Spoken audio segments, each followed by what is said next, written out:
What if Anakin and Padmé were deadbeat parents? What would happen then? So, in this timeline, Watto was very kind to Anakin and Shmi. Years later, when Anakin returned to Tatooine with Padmé, seeking his mother, he repaid that past kindness by helping Watto deal with deadbeats who owed him a lot of money. Padmé joined in, and the experience revealed a disturbing shared enthusiasm for violence, as the duo systematically eliminated those who owed the Toydarian money. The final debtor, Sebulba, fled into the desert, only to crash his speeder into a Tusken raider camp, dying in the explosion. The enraged Tuskens then attacked the blood-soaked Jedi and Senator who had been pursuing Sebulba. Anakin met the assault with his saber, Padmé with a Nubian chainsword. After the entire camp was dead, Anakin and Padmé discovered these same Tuskens held Shmi captive. They rescued her, ensuring her survival. This violent bonding cemented their relationship. A few years later, leveraging the chaos of the Clone Wars, Anakin and Padmé orchestrated Palpatine's downfall by getting him drunk and then taking turns beating him to death. Padmé cynically played the grieving protege, securing the chancellorship. Around the same time, Yoda's worsening dementia made his position as Jedi Grand Master untenable. Supported strongly by Chancellor Amidala, the already popular Anakin faced little competition and slid into the role. Together, Amidala and Skywalker fabricated evidence against key senators and discredited the Senate. This paved the way by the end of the war for Padmé to declare herself Emperor and elevate the Jedi Order's authority to match her own. As rulers of the galaxy, the duo eventually became known collectively across the HoloNet as the Empire. Their twins, Luke and Leia, received Empire as their surname, simply because their parents got bored debating the complexities of merging Amidala, Naiberi, and Skywalker. Shipped off to Chandrila at age 2, they were largely forgotten. Blessed with immense force potential, unlimited wealth, and absolutely no oversight, legal or parental, they developed into immensely powerful individuals, burdened by volatile temperaments and the unique psychological issues that fester in those who face no true challenges. Their parents, it seemed, barely registered their existence. At 22, the twins received a transmission from Obi-Wan Kenobi, their father's old friend and mentor. He invited them to Tatooine for a secret adventure. Intrigued, Luke agreed, and dragged a reluctant Leia along. The twins opted for civilian transportation to avoid drawing attention. Despite their heritage, they had always maintained distance from media scrutiny, and neither wished to attract the eyes that an Imperial Star Destroyer or luxury vessel would inevitably draw in this remote outpost. Their disguise amounted to little more than simple clothing and hoods, but their faces, while known, weren't iconic. They had made sure to keep it that way.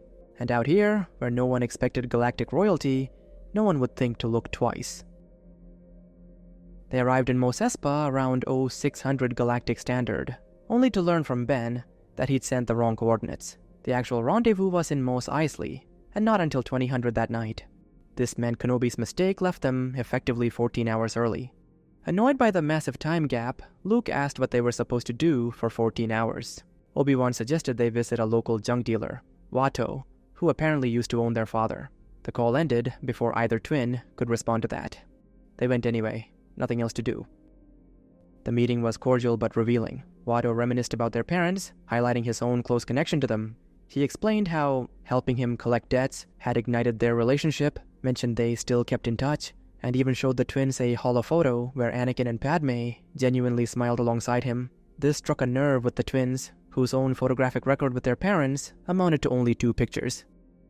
As they prepared to leave, Luke casually commented on Watto's Imperial connections, suggesting he probably had no debtors left. When Watto inadvertently confirmed he did still have outstanding debts, a surge of jealousy over the Toydarian's bond with his parents made Luke's tone unintentionally sharp. His words carried an edge, implying that Watto's debtors were disrespecting the Empire. Watto misinterpreted this sharp tone as serious intent, and felt a spike of fear for those individuals. The twins instantly sensed his fear. Fueled by petty jealousy, and seeing a chance to hurt Watto indirectly for the relationship he had with their parents, they insisted on helping him collect. They forced the terrified Toydarian to accompany them, understanding that targeting the debtors was the perfect way to wound him. What followed was a grim tour of Mos Espa. After letting the first debtor live, albeit injured, the twins killed the remaining 6 using increasingly imaginative and gruesome methods. They forced Watto to witness every horrifying detail.